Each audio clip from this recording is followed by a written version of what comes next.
Opinion: How PM Modi's idea of an all-party squad after OP Sindoor works on 5 levels. Sina called it a baraat or wedding party.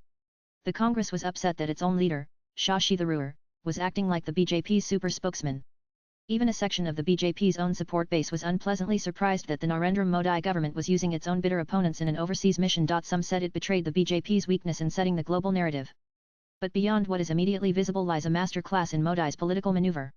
And it works at levels and over a length of time far beyond the obvious. Here are 5 ways in which the roping in of politicians from the most diverse ideologies helps the nation, the government, and the party. The 59-member team visiting 32 countries and the European Union headquarters in Brussels includes opposition leaders ranging from Shashi Tharoor of the Congress to Asaduddin Owaisi of AMM, Kanamazai of the DMK to Supriya Sule of the NCP, Priyanka Chaturvedi of Uddhav Sena to John Brittas of the CPM. First, it is one of India's strongest shows of bipartisan unity between the government and the opposition in many decades.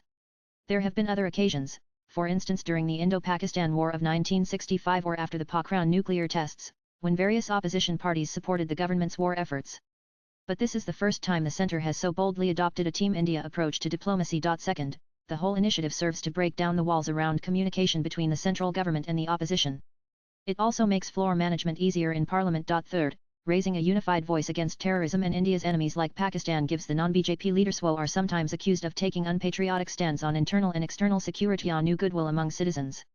It incentivizes nationalism for the opposition.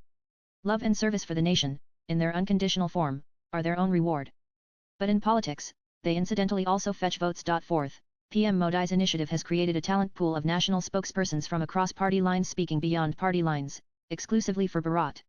It has added brilliant orators like Shashi Tharoor and Asaduddin Owaisi to the exceptional tradition of oratory which the BJP-RSS family brings.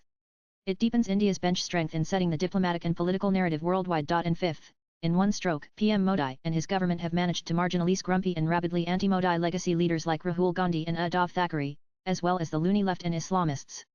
Even within their respective parties and voter bases, the united outreach shows these leaders as petty, narcissistic, and even inimical to India's interests. Raga's rants and false accusations on Operation Sindoor are being discredited by Congress and opposition representatives themselves in several world capitals. The entire exercise brings a paradigm shift. It moves the middle ground of Indian politics quite a few feet towards the nationalist right and away from the globalist left. Swipe left for next video. All these are happening quietly and simultaneously, leaving social media busy and confused about whom to side with, because the sides have blurred. Nanabhijit Majumdar is a senior journalist. Views expressed in the above piece are personal and solely those of the author. They do not necessarily reflect NEWS18's views. Latest blogs.